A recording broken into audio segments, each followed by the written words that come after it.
ఇంధన రంగంపై శ్వేతపత్రం విడుదల చేశారు ఏపీ సీఎం చంద్రబాబు నాయుడు. కరుడుగట్టిన నేరస్తులు రాజకీయాల్లోకి వచ్చి రాష్ట్రాన్ని లూటీ చేసేశారని ఆరోపించారు సీఎం చంద్రబాబు.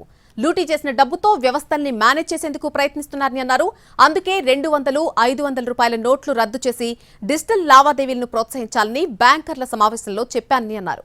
తమ ప్రభుత్వం పారదర్శకంగా పనిచేస్తుందని, రాజకీయ బెదిరింపులకు భయపడేది లేదని అన్నారు. రాజకీయ ముసుగులో కరుడుగట్టిన నేరస్తులు వచ్చి రాష్ట్రాన్ని లూటీ చేసి ఆ లూటీ చేసిన డబ్బులతో ఎక్కడికక్కడ డ్రైవింగ్ ఇచ్చేసి వ్యవస్థలకే ఒక ఛాలెంజ్గా తయారైపోయారు. అదొక సమస్య ఉంది నాకు. ఇక్కడ మీరు గుర్తుపెట్టుకోవాలి, వ్యవస్థలో 5 ఏళ్ళు సంపాదించిన డబ్బులు ఉంది. ఏ వ్యవస్థనైనా కొనే శక్తి ఉంది.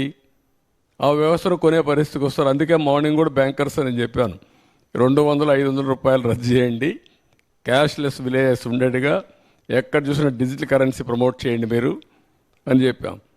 ఇవన్నీ ఉంటాయి.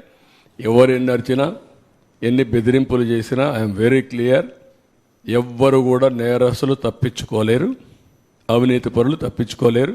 ఫర్మ్గా ఉంటుంది గవర్నమెంట్, ఎవ్వరికి భయపడదు.